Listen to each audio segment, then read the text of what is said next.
Salam teman-teman, apa kabarnya? Kakak harap kabar kalian luar biasa dan selalu jaga kesehatan ya. Jadi sebelum kakak sharing, kakak ingin memperkenalkan diri nih. Nama kakak Francisca Deborah, biasa dipanggil Kak Siska. Umur kakak sekarang 22 tahun dan kakak sekarang sebagai mahasiswa di salah satu universitas di Bandar Lampung. Nah kakak anak kedua dari 2 bersaudara nih. Jadi kakak punya kakak namanya Kak Laura. Ada yang tahu? Ada yang kenal? Ya sih memang kami nggak mirip, tapi percaya sama kakak kalau Kak Laura itu memang kakak kandung kakak loh. Oh iya, biasanya kakak melayani di sekolah minggu teman-teman. Jadi muka kakak jarang kelihatan ya. Jadi sekian dulu perkenalan dari kakak. Kalau ingin lebih lanjut, pengen lebih tahu, bisa DM loh di IG kakak. Bercanda-bercanda. Oke, sekarang kakak ingin sharing nih. Sebagai mahasiswa di semester akhir, alias sedang berjuang nyelesain skripsi biar cepat lulus. Ngomong-ngomong, ada yang tahu atau pernah dengar skripsi itu apa sih?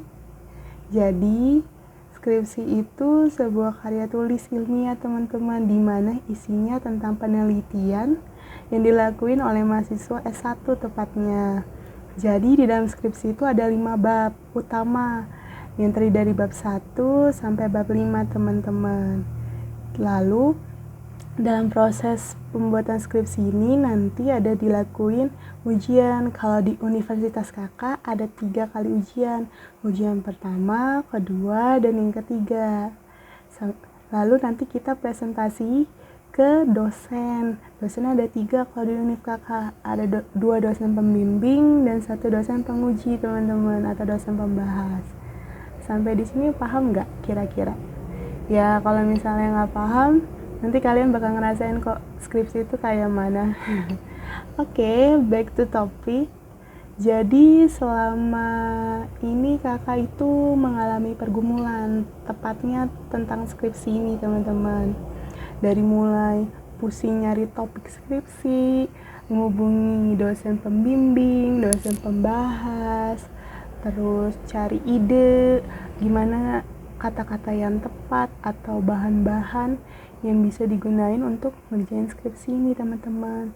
Sempat juga saat mengalami pergumulan itu kakak merasa putus asa, down, overthinking, pokoknya yang hal-hal negatif itu masuk deh ke pikiran kakak.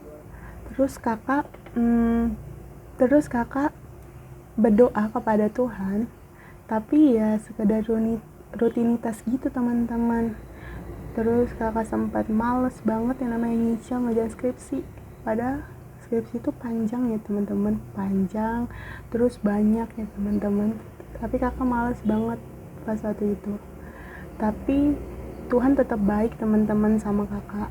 Tuhan kasih bantuan kepada kakak melalui teman kakak. Jadi teman kakak nyipot kakak, ngasih ide, harusnya kayak gini loh, harusnya masukin ini nggak usah dimasukin. Pokoknya dia bantuin kakak. Selain itu juga Tuhan kasih ide-ide yang baru gitu.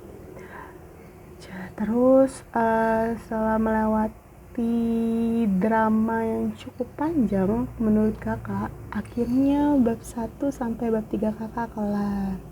Kenapa kakak ngerjain bab 1 sampai bab 3? Karena bab 1, 2, dan 3 ini merupakan syarat biar kakak bisa ujian yang pertama teman-teman. Jadi kakak harus nyelesain itu dulu. Nah, nggak sampai di situ, selanjutnya bab 1 sampai bab 3 ini harus dikirim teman-teman ke 2 dosen pembimbing kakak. Nah, di part ini kesabaran kakak diuji. Jadi kakak menunggu koreksian ini kurang lebih 2 bulan teman-teman. Cukup lama ya? Iya, benar, cukup lama.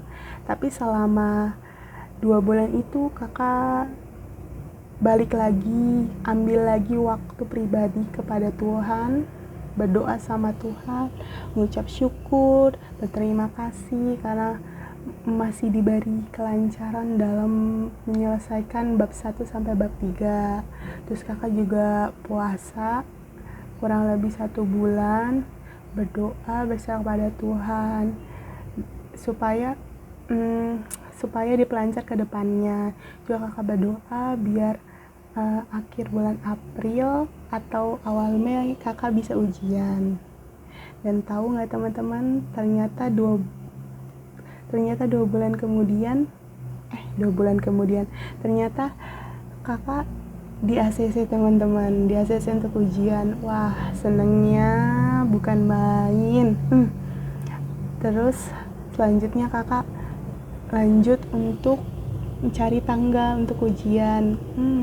Nyari tanggal untuk ujian ini juga deg-degan teman-teman, karena harus cocokin waktu antara dosen yang satu, dosen yang kedua sama dosen yang ketiga.